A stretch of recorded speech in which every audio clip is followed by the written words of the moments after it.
ఆంధ్రప్రదేశ్ను మరో ఎత్తుకు చేర్చుతూ 2 లక్షల కోట్లకు పైగా విలువైన ప్రాజెక్టులకు శ్రీకారం చుట్టనున్నారు. ఇందులో అనకాపల్లి జిల్లా అచ్యుతాపురం మండలం పూడిమడకలో ఏర్పాటు చేసే గ్రీన్ హైడ్రోజన్ హబ్ విలువే 1.85 లక్షల కోట్లు. రహదారులు, రైల్వే పనులు అంచనా 19.5 వేల కోట్లు. వీటితో పాటు మరో 10కి పైగా ప్రాజెక్టులకు ప్రధాని శంకుస్థాపన చేయనున్నారు. అలాగే కొత్తగా నిర్మించిన, విస్తరించిన 6 రహదారులు, రైల్వే లైన్లు జాతికి అంకితం చేస్తారు. రాష్ట్రంలో కూటమి ప్రభుత్వం ఏర్పాటైన తర్వాత ఆయన రాష్ట్రానికి రావడం ఇదే మొదటిసారి. ప్రధాని వెంట CM Chandrababu, deputy CM Pawan Kalyan కూడా ఈ పర్యటనలో పాల్గొంటున్నారు.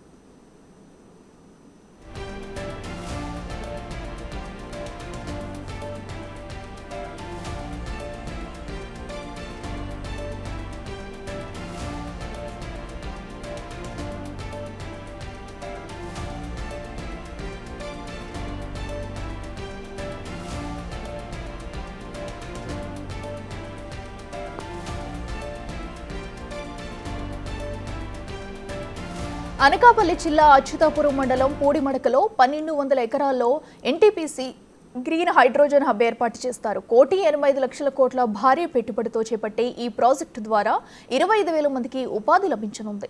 నక్కపల్లిలో 1,877 కోట్లతో ఏర్పాటు చేయనున్న బల్క్ డ్రగ్ పార్కుకు ప్రధాని మోడీ శంకుస్థాపనలు చేయనున్నారు. తిరుపతి జిల్లా కృష్ణపట్నం వద్ద 2,139 కోట్లతో ఇండస్ట్రియల్ సిటీ ఏర్పాటు చేయనున్నారు మోదీ. ఇక 10 జాతీయ రహదారులు, 7 రైల్వే ప్రాజెక్టులకు ప్రధాని శంకుస్థాపన చేస్తారు.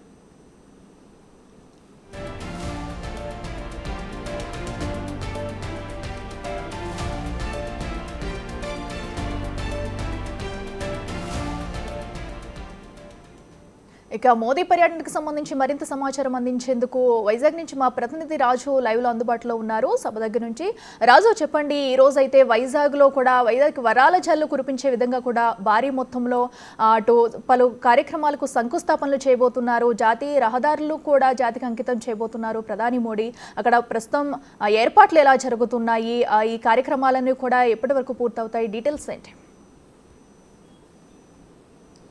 సాయంత్రం 4:20 ప్రధాని నరేంద్ర మోదీ ఐఎన్ఎస్ డేగాలో విశాఖకు చేరుకుంటారు. అక్కడి నుంచి దాదాపుగా 4:45 ఇక్కడ విశాఖ సిరిపురంలో ఉన్నటువంటి వెంకటాద్రి వంటిల్ అనే ప్లేస్కి అయితే చేరుకుంటారు. అక్కడి నుంచి 5:30 వరకు ప్రధాని నరేంద్ర మోదీ రోడ్ షో అయితే నిర్వహిస్తున్నారు. దాదాపుగా 1 కిలోమీటర్ పాటు ఈ రోడ్ షో అయితే కొనసాగుతున్నటువంటి పరిస్థితి అయితే ఉంది. ఆ తర్వాత సభా వేదిక అయితే అటు ప్రధాని నరేంద్ర మోదీతో పాటుగా ముఖ్యమంత్రి చంద్రబాబు, డిప్యూటీ సీఎం పవన్ కళ్యాణ్ అయితే పాల్గొంటున్నటువంటి పరిస్థితి ఉంది. ఈ సభకు సంబంధించి ప్రస్తుతం అయితే భారీ ఏర్పాట్లు అయితే చేసినటువంటి పరిస్థితి ఉంది. మనం అయితే విజువల్లో కూడా చూడొచ్చు. అంటే ఉదయం 9 గంటల వరకు అయితే లోపలికి వెళ్ళడానికి అటు సామాన్యుల దగ్గర నుంచి ఇక్కడ వర్క్ చేస్తున్నటువంటి వాళ్ళ వరకు కూడా అందరికీ అనుమతులు ఇచ్చినటువంటి పరిస్థితి ఉంది. కానీ ఇప్పుడు పూర్తి స్థాయిలో సభా వేదికను, అదేవిధంగా సభ ఉన్నటువంటి 3 భారీ టెంట్లకు సంబంధించినటువంటి ప్లేసెస్ అన్నింటినీ కూడా ఎస్పీజీ వాళ్ళు హ్యాండ్ ఓవర్ చేసుకున్నటువంటి పరిస్థితి ఉంది.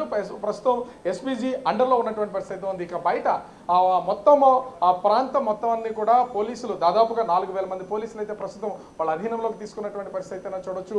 బాంబ్ స్క్వాడ్స్ కి సంబంధించి కూడా ముఖ్యంగా మనం చూస్తే దాదాపుగా 45 బాంబ్ స్క్వాడ్స్ సంబంధించిన తనిఖీ ఆ స్టాండ్స్ అయితే ఏర్పాటు చేస్తారు. వస్తున్నటువంటి వాళ్ళందరినీ కూడా క్షుణ్ణంగా పరిశీలన చేసి లోపలికైతే పంపించేటువంటి పరిస్థితి అయితే ఉంది. ఇక్కడ కేవలం ప్రతి ఒక్కళ్ళు కూడా ఒక సెల్ ఫోన్ మాత్రమే వాళ్ళు లోపలికి తీసుకెళ్ళడానికి అనుమతి అయితే ఉంది. చిన్న పేపర్ కానీ పెన్ కానీ లోపలికి తీసుకెళ్ళడానికి అయితే ఏ విధమైనటువంటి అవకాశం లేదు. అంత స్ట్రిక్ట్ రూల్స్ అయితే ప్రస్తుతం ఆ పోలీసులు అమలు చేస్తున్నటువంటి పరిస్థితి ఉంది. వెళ్తున్నటువంటి వాళ్ళు ప్రస్తుతం అయితే లోపలికి వెళ్ళేటటువంటి వాళ్ళకి సంబంధించి కూడా వాళ్ళకి ఐడి కార్డు ఇష్యూ చేసినటువంటి ఐడి కార్డు ఉంటే మాత్రమే లోపలికి అలౌ చేస్తున్నటువంటి పరిస్థితి ఉంది. లేకపోతే ప్రస్తుతం చెక్ చేస్తున్నటువంటి ప్లేస్లోనే వెళ్ళి నిలుపుదల చేస్తున్నటువంటిది అయితే ఉంది. ఈ సభకు వస్తున్నటువంటి అటు మహిళలు చాలా మంది వచ్చేటప్పుడు ఖచ్చితంగా వాళ్ళ బ్యాగ్స్ని వాళ్ళు క్యారీ చేస్తున్నటువంటిది అయితే మనం చూస్తాం. కానీ బ్యాగులు కానీ ఇతర ఏ వస్తువులకు సంబంధించినటువంటి వేటిని కూడా లోపలికి వెళ్ళించే పరిస్థితి లేదు. కేవలం వాళ్ళు తీసుకొచ్చినటువంటి మొబైల్ ఫోన్ తప్ప వేరే వాటిని తీసుకెళ్ళడానికి అయితే అవకాశం లేనటువంటి పరిస్థితి ఉంది. వస్తున్నటువంటి వాళ్ళు కూడా మనం విజువల్లో కూడా చూస్తున్నాం. అంటే ఇప్పటి నుంచి ఒక విధంగా చెప్పాలంటే సెక్యూరిటీకి సంబంధించి ఒక స్టంట్ అయితే ఎంట్రన్స్ లో స్టార్ట్ అవుతుంది. లోపలికి వెళ్ళడానికి ప్రతి ఒక్కళ్ళు వాళ్ళకు ఉన్నటువంటి యాక్సెస్ పాస్ ద్వారా లోపలికి వెళ్ళే ప్రయత్నం చేస్తారు. కానీ పోలీసులు ఇతర బ్యాగులు కానీ ఇతర వస్తువులు కానీ చివరికి పేపర్ని కూడా లోపలికి లోపలికి వెళ్ళడానికి అవకాశం లేనటువంటి పరిస్థితి అయితే ఉంది. మనమైతే చూస్తున్నాం మొత్తము అటు ఐపీఎస్ ఆఫీసర్స్ అందరూ కూడా దీన్ని పూర్తి స్థాయిలో పర్యవేక్షణ చేస్తున్నటువంటి పరిస్థితి అయితే ఉంది. ఇప్పటికే అటు మంత్రులు, ఎమ్మెల్యేలు, సభావేదికకి సంబంధించి అన్ని ఏర్పాట్లు అయితే చేసినటువంటిది అయితే మనం విజువల్లో కూడా చూడొచ్చు. అంటే పక్కాగా ఏ విధమైనటువంటి అవాంఛనీయ సంఘటనలు జరగకూడదు, అదేవిధంగా వస్తున్నటువంటి కామన్ పబ్లిక్ దగ్గర నుంచి విఐపీల వరకు ఏ విధమైనటువంటి ఇబ్బందులు లేకుండా ఉండేలాగా వీళ్ళైతే ఏర్పాట్లు చేస్తున్నటువంటి పరిస్థితి అయితే ఉంది. నేను ఒక్కసారి ఆ డెమో కూడా చేసి చూపించే ప్రయత్నం అయితే చేస్తాను. అక్కడ వాళ్ళు తనిఖీలు చేస్తున్నటువంటిది మనము ఎంటర్ అయ్యే సమయంలో ఖచ్చితంగా పోలీసులు అయితే ఇక్కడికి వచ్చిన తర్వాత బాంబ్ స్క్వాడ్కి సంబంధించినటువంటి వాళ్ళందరూ కూడా పూర్తి స్థాయి తనిఖీ చేసిన తర్వాతే ఇక్కడ నుంచి మనము లోపలికి వెళ్ళాలంటే, లోపలికి అడుగు వేయాలంటే వాళ్ళ పర్మిషన్ కూడా చూస్తున్నాం కదా.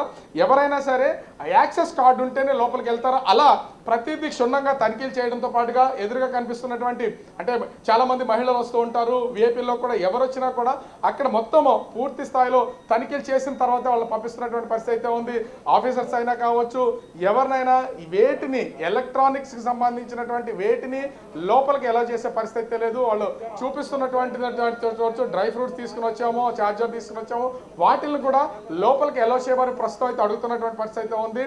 కేవలం ఒక్క మొబైల్ ఫోన్కి సంబంధించినట్టు తప్ప మిగతా ఏ ఎలక్ట్రానిక్ గ్యాడ్జెట్స్ కావచ్చు లేదా ఇతర వస్తువులు వేటిని కూడా లోపలికి ఎలా చేసే పరిస్థితి లేదు. క్షుణ్ణంగా ప్రతి దాన్ని పరిశీలన చేస్తున్నారు. ముఖ్యంగా చూస్తే ఒక మొబైల్ మాత్రమే వాళ్ళు తెచ్చుకున్నటువంటి బైక్ కీ కానీ, కార్ కీ కానీ వాటిని కూడా లోపలికి వెళ్ళనిచ్చే ప్రసక్తి అనేది లేదని ఇక్కడ చూపిస్తున్నటువంటి పరిస్థితి అయితే ఉంది. ఇలా వచ్చినటువంటి పబ్లిక్కి, ఎందుకంటే సభా ప్రాంగణానికి సంబంధించి దాదాపుగా 2 లక్షల మందికి పైనే పబ్లిక్ వస్తారనేది ఒక అంచనా ఉన్నటువంటి నేపథ్యంలో 2 లక్షల మందికి సంబంధించి తనిఖీలు నిర్వహించాలంటే ఈ విధమైనటువంటి ఈ బాంబ్ స్క్వాడ్కి సంబంధించినటువంటి స్క్వాడ్స్ ఈ స్టాండ్స్ ఏవైతే ఉన్నాయో దాదాపుగా 45 వరకు ఇక్కడ ఏర్పాటు చేసినటువంటి పరిస్థితి అయితే ఉంది. వాటన్నింటిలో వస్తున్నటువంటి వాళ్ళని క్షుణ్ణంగా పరిశీలన చేసి లోపలికి తీసుకెళ్లే అవకాశం అయితే కనిపిస్తుంది. ఎక్కడికక్కడ పగడ్బందీగా ప్రస్తుతం అయితే అన్ని ఏర్పాట్లు చేశారు. ఇక్కడ తనిఖీలు కూడా 3 అంచెలుగా జరుగుతున్నటువంటి పరిస్థితి అయితే కనిపిస్తుంది. ఒక్కసారి కనుక మనము ఈ విజువల్లో కనుక చూస్తే ఇక్కడ ఉన్నటువంటి వాళ్ళకి సంబంధించి వస్తున్నటువంటి వాళ్ళని స్టార్టింగ్ లోనే ఇక్కడ గేట్ కి సంబంధించినటువంటి పోలీసులు మనకి ఎలా కనిపిస్తున్నారు, ప్రతి స్టాండ్ దగ్గర 2 పోలీసులు అయితే ఉన్నటువంటి పరిస్థితి అయితే ఉంది. వాళ్ళు ఇక్కడ ముందు తనిఖీ చేస్తారు. తర్వాత లోపలికి వెళ్ళిన తర్వాత మనము ఇందాక లోపల ఏ విధంగా అయితే చూపించామో అలా వస్తున్నటువంటి ప్రతి ఒక్కరిని కూడా ఆ స్టాండ్స్ దగ్గర బాంబ్ స్క్వాడ్ సంబంధించినటువంటి ప్లేసెస్ క్షుణ్ణంగా స్కానింగ్ చేసి అవి మొత్తము వాళ్ళ దగ్గర ఏ విధమైనటువంటి ఎలక్ట్రానిక్స్ సంబంధించి చివరికి కార్ కీ కానీ, బైక్ కీ కానీ లేదా ఇంటికి సంబంధించినటువంటి కీస్ ఏమన్నా కూడా వాటన్నింటినీ బయట పెట్టే లోపలికి వెళ్ళాలనేది ఇక్కడ ఉన్నటువంటి ఎస్పీజీ ఆదేశాలుగా కనిపిస్తున్నటువంటి పరిస్థితి అయితే ఉంది. ఈ స్థాయిలో ప్రస్తుతం సెక్యూరిటీ అయితే ఉన్నటువంటి పరిస్థితి అయితే ఉంది. ముఖ్యంగా చూస్తే ప్రధాని నరేంద్ర మోదీ విశాఖకు వచ్చిన తర్వాత వరాలు జల్లు కురిపిస్తారు అనేది కూడా కనిపిస్తుంది. ముఖ్యంగా చూస్తే ఈ పర్యటనకు సంబంధించి దాదాపుగా 2 లక్షల కోట్లకు పైనే అటు శంకుస్థాపనలు, ప్రారంభోత్సవాలు జరుగుతున్నటువంటి పరిస్థితి అయితే కనిపిస్తుంది.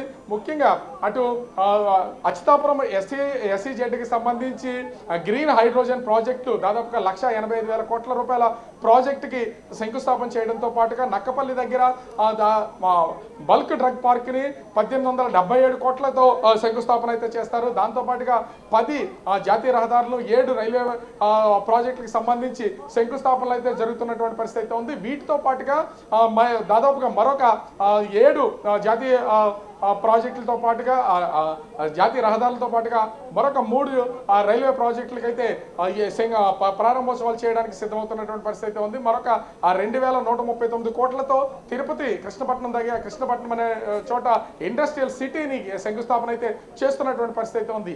ఈ వీటితో పాటుగా ఇక్కడికి వచ్చిన తర్వాత ఖచ్చితంగా అటు కూటమికి సంబంధించినటువంటి నాయకులుగా రాష్ట్ర ముఖ్యమంత్రి చంద్రబాబు, డిప్యూటీ సీఎం పవన్ కళ్యాణ్ ఇద్దరు ఉంటారు కాబట్టి వాళ్ళు ఖచ్చితంగా ఈ రాష్ట్రానికి సంబంధించి కొన్ని కోరికలు అయితే కోరే అవకాశం అయితే ఉంటుంది.